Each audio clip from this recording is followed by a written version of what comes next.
and that he could not be called a suspect at this point. Clemence has an extensive violent criminal history in the state of Arkansas. Mayfield and Beloved presents Camp Here and There. Episode 23, The Wood of the Caskets.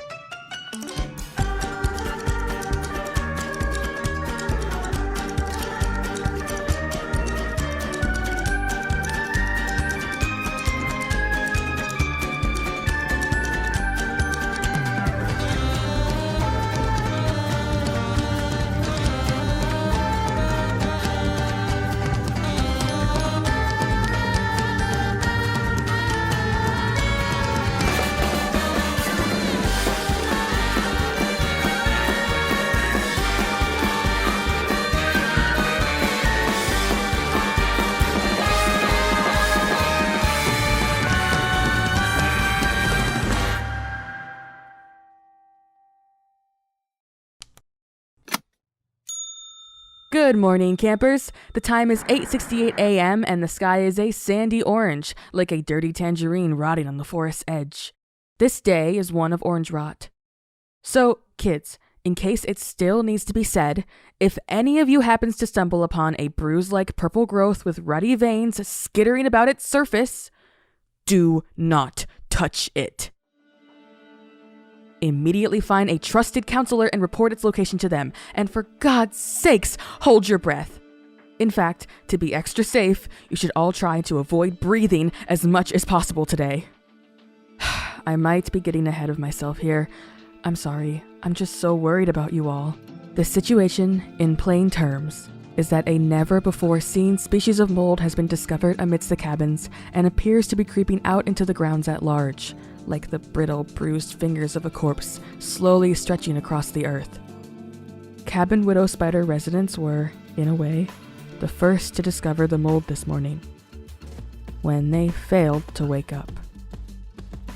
When both Mila and Juno were absent from the morning counselor's assembly, we initially assumed they'd simply overslept and proceeded as usual. Those two can be pretty ditzy sometimes, but I couldn't shake a bad feeling. A cold, stiff feeling. Well, Marisol kindly agreed to check on them, just to soothe my concerns, and what she found was enough to make her stop dead. Every child in Counselor 201 was lying, still and stiff, in their bunks, and all of them had taken on a ghastly, veiny complexion. Quickly, initiative was taken to escort the cabin's residents to the nurse's office, so that Jedediah and I could examine them. Those who partook in moving the bodies could not help but report that the atmosphere around the cabin was suffocating, exhausting, and everyone was in a hurry to get away. After that, you kids were woken up, some with more difficulty than others, and escorted away from the circle of cabins and, well, you know the rest. The cause was determined to be a bruise-like mold, which seems to have simply appeared last night right at the center of the circle of cabins. Inhalation of the mold spores appears to set in motion a gradual process of exhaustion and desiccation, which makes a person's body start to resemble a corpse, a transformation which presumably should result in complete biological collapse and decay. Cabin widow spider was unlucky enough to be facing opposite direction of the wind, but it seems that all of you spent last night inhaling pure death to some extent. I'm just so glad we caught this when we did. If we had allowed our colleagues and friends to sleep any longer, Marisol might have opened that door and been met with an even more horrifying sight. On a light note, we've determined that the residents of Cabin Widow Spider are conscious, but deeply comatose. Attempts to rouse them with sniffing salts and promises of cake have garnered some results, and many of their bodies have begun to regain the heat and saturation of life. Overall, we're optimistic that we'll be able to return everyone to health. But it will take a while, and the nurse's office is quite full, so please, everybody wear your camp-issue gas masks and stay away from the cabins. And if you start to feel a bit fatigued or unseasonably cold, do the smart thing and run to the very edge of the woods, and just huddle there in abject terror. Trust me, being a bit paranoid is better than rotting alive. In other news, it was a little overshadowed by the consternation this morning, but it seems that late last night, Someone snuck around and left miraculous gifts on each cabin doorstep. You know what I'm talking about. Many of the personal effects stolen by the Elephant Man have been returned to their owners as suddenly and mysteriously as they were taken away. Could this be an unforeseen act of goodwill from the Elephant Man? A signal of a change in heart?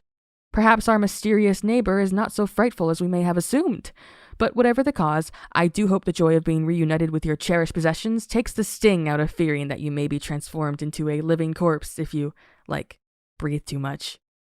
Also, despite this evidence that the Elephant Man might actually be rather decent, Lucille has, just now, decided to take precautions against him. I wonder what made her finally take the intruder seriously. Curious, isn't it? Anyways, for the foreseeable future, a brigade of Lucille's enchanted mannequins, her Friends of the Oak, will be patrolling the outskirts of camp. Be nice to them. They do have souls, you know. Yes, they are animated by the trapped life force of long-dead creatures. They're still vaguely sentient, existing in a permanent state of dull agony and indignity at being forced to exist in vessels which move without their permission and which do not possess the mechanisms to feel, think, or cry out. It's not technically necromancy on the account of the fact that it's no kind of life, but it does make you feel for the poor things. So, try not to bother them more than necessary. And the final bit of news I have for you this morning is that Counselor Saurin has officially been released from cabin arrest after a week of good behavior. Lucille is probably grateful to have her groundskeeper back. The camp really has become very overgrown very quickly.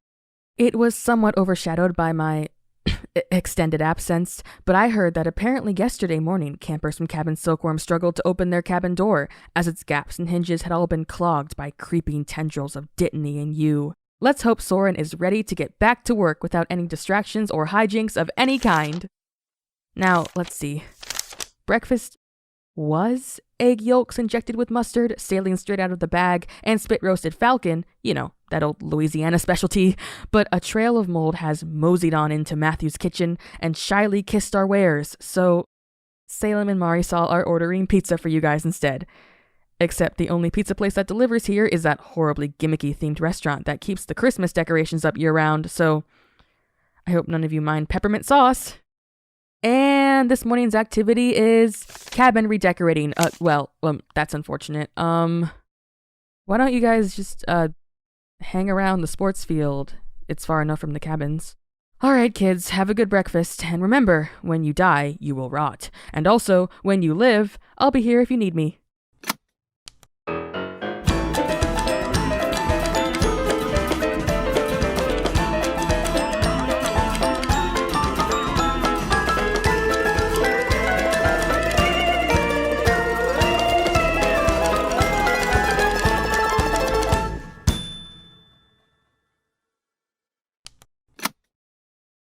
Hello, children. I'm sure that you thought all hope was lost after my dreams were tragically destroyed last week by our friendly camp nurse. Well, I'm here to tell you that hope remains.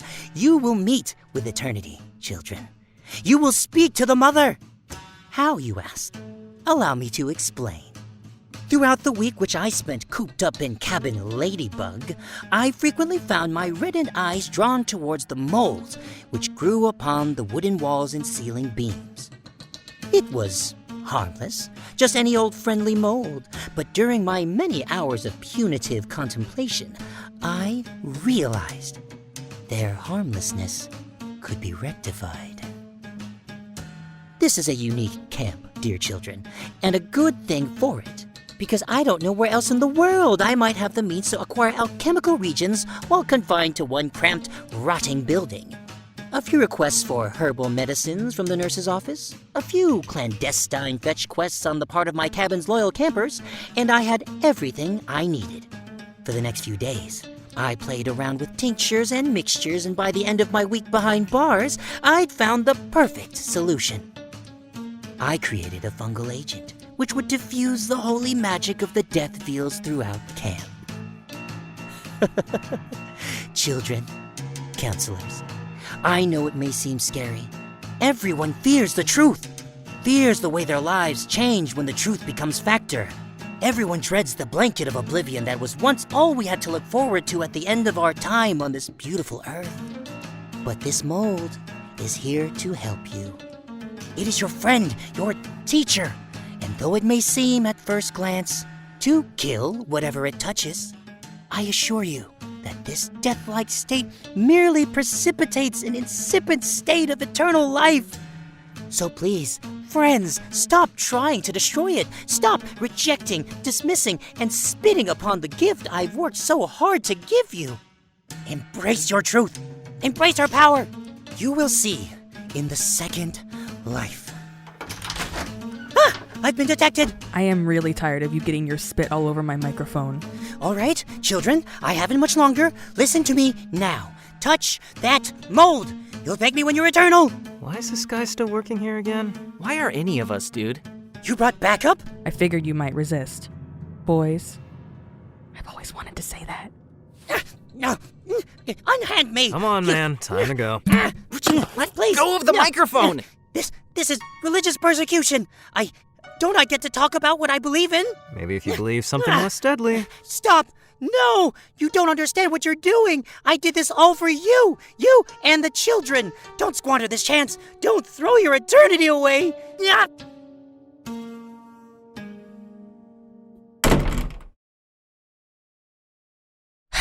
Cabin arrest is definitely too good for him. If Lucille doesn't get rid of him, mark my words, I will. So, an update. We brought all of our friends from Cabin Widow Spider to stable condition after a couple of hours, and now all that's left to do is to let them breathe a day's worth of non-poisonous air. After satisfying ourselves with the state of our patients, Jedediah and I agreed that the Death Creep mold should be studied, although he insisted upon doing it by himself. So he went out, alone, in his personal hazmat gear, to investigate the growth. As soon as he got out the door, he was waylaid by Saurin. From what I could hear, he wanted to convince Jedediah to leave the mold alone and let it do its work. Saurin said something about the necromantic arts, and it must have been pretty inflammatory, because Jedediah exploded. I could hear him clearly from in here. He was like an unwound spring, spitting and popping and vitriolically questioning Saurin's comprehension of what necromancy even means. Just another example of how upsetting Saurin's behavior is to all of us. Anyhow, Jedediah brushed right past our new official worst counselor, congratulations to Joshua by the way, and marched defiantly down to the cabins. His findings were consistent with what Saurin just told you over the loudspeaker, as scattered around the area were a number of creatures who had been unfortunate enough to touch or inhale the Death Creep moss, and had been transformed into shambling, rotting, and completely unkillable husks. Unlikely as it seems, Saurin has managed to replicate the effects of the death field, making its gruesome magic portable. This achievement may classify him as one of the most powerful magicians of our age, and also one of the most stupid ones, and one of the most annoying ones. Well, we had no choice but to call in an expert. I'm sure you've all had the chance to greet her. But now I'd like to formally introduce this announcement's celebrity guest. Ohio's favorite criminal against humanity, the Gravedigress! She's here to advise us on this mold and help us with its eradication. Miss Gravedigress, do you have anything you'd like to share with the kids about the fungus among us?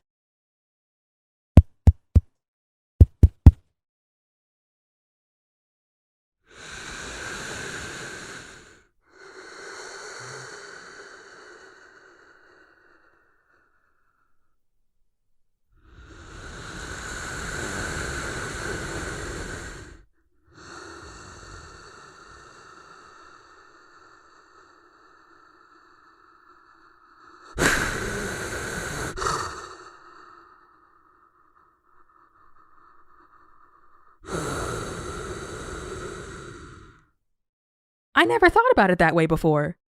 With the help and guidance of the Gravedigress, I was able to develop a potent serum which, if applied liberally to the Death Creep, should be able to significantly dull its effects so that it is no longer a deadly threat, but a mere tiresome inconvenience.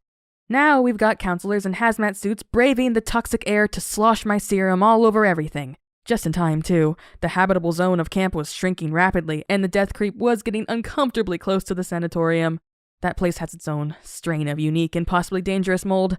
I shudder to think about what would happen if the two species met. After coaching me through my concoction, the gravediggers decided to remain in camp to help out by pointing out dangerous clusters of mold we might not otherwise catch, or vulnerable spots in the mold spore nexus. She's been pretty helpful for the most part, although I do wish she'd stop beckoning so much. Well, we're hoping to get the kitchen safe by tonight, but I'm still not ready to let Matthew cook for you all. So Marisol went out to Harmless Mart and bought you some of those succulent little plastic containers full of cheese and buttered crackers. Those crackers are among the few foods I can eat, so I'm pretty happy with the outcome. And for this afternoon's campwide activity, a mold growing contest. Is this a sick joke? Who plans these? I actually don't know who plans these. Well, have a nice afternoon, campers.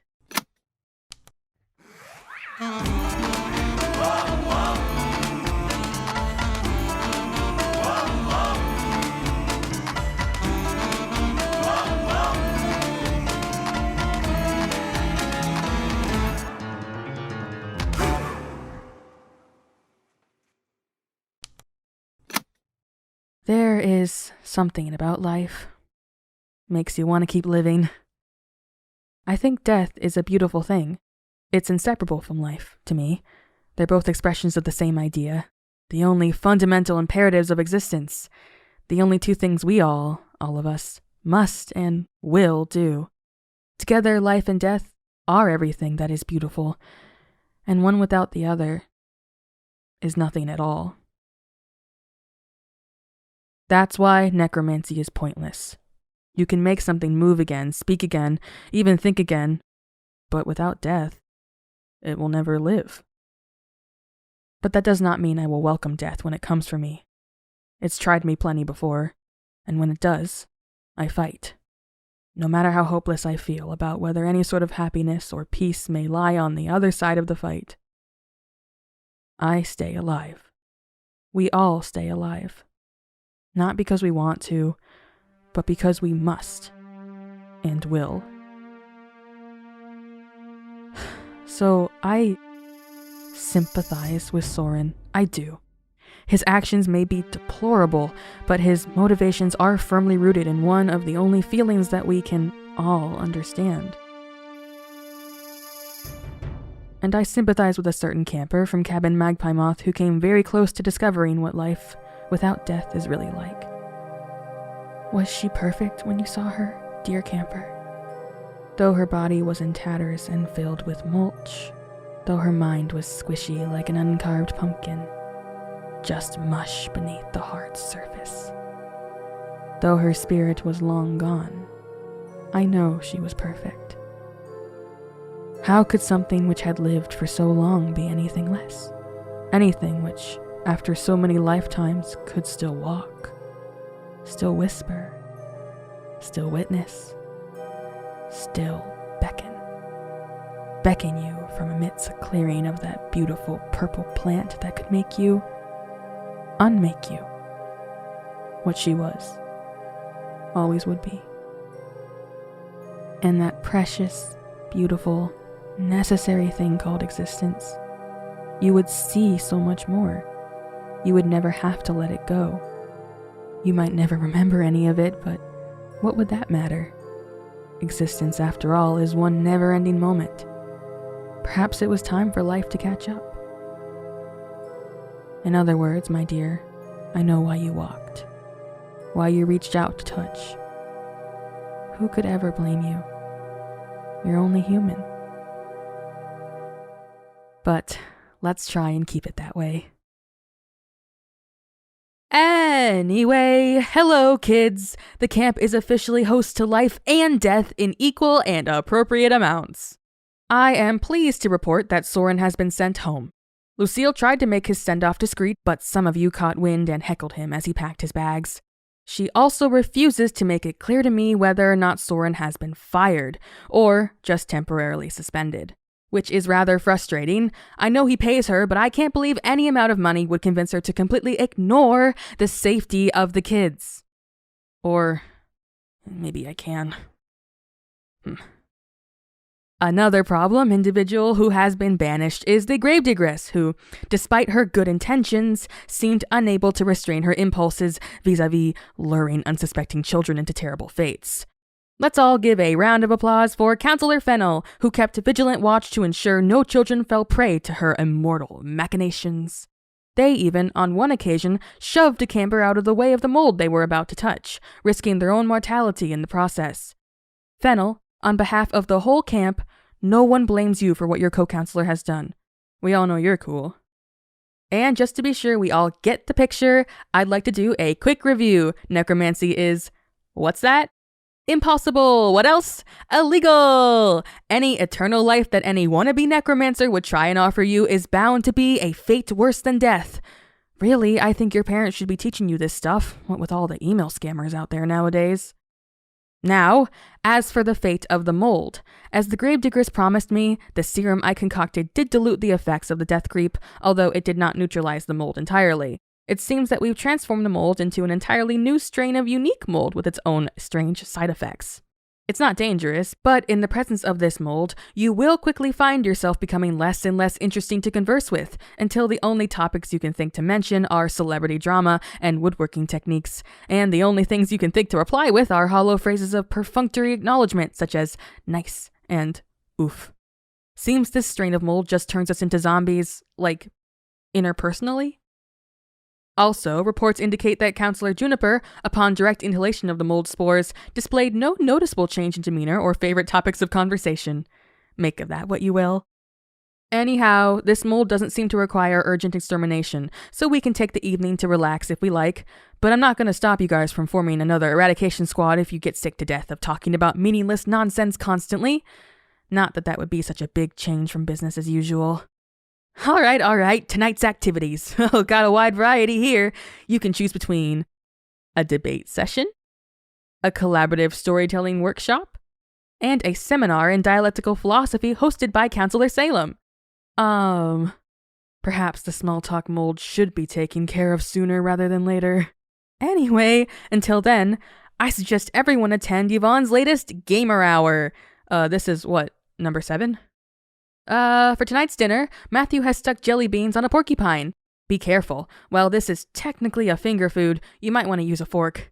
Incidentally, a group of animal rights activists are convening on our campgrounds for an open seminar on whether live porcupines should be used as tableware. Have a great night, campers. Everything is okay.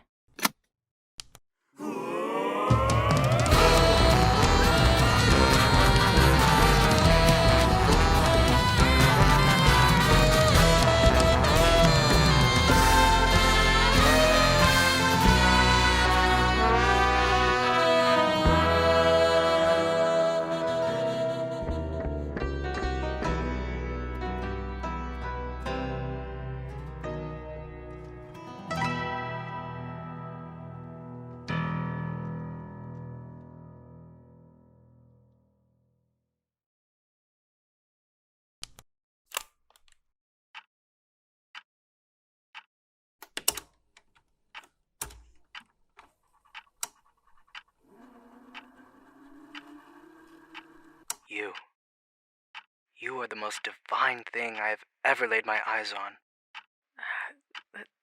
Me? Who else but you, dear? Who else could ever be the object of my love but you? Well, thank you. Thank you. I don't think anyone's ever said anything like this to me before. You can't mean that. He's disgraced your good graces and therefore has lost mine. Has he not hurt you gravely? I mean, we're not in the best terms right now. Don't you think you deserve better than what he gives you? Don't you deserve his utmost appreciation, devotion, love? Hello, Ghost Recorder. It's 2525 and... man... I'm having a hard time reconciling my thoughts these days. So many things. The Elephant Man. Elijah. He said Elijah. I'm having just a lot of thoughts. I know that, that it's probably bad. Even if he isn't deliberately manipulating me, the subduing magic he has on me inherently compromises my ability to think. I doubt I'd even really remember this conversation too well if I didn't record it. I just remember the feelings. Feelings of lack of control. I can't stand up for myself. I can't think. Can't say what I mean. I'm swirling like an eddy, kicked up and dizzy and swirling. Dizzy, swirling. Feelings of understanding, of being seen. He loves me. He recognizes how poorly I'm regarded and that, well, I can't pretend that doesn't make me feel a little better and feel appreciated. I want to cry. Good night, Ghost Recorder. I hope you don't mind being saddled with all my problems and moping. I'll have to do something, as always. So, I will. Right now, I'm just worried how I'm going to sleep.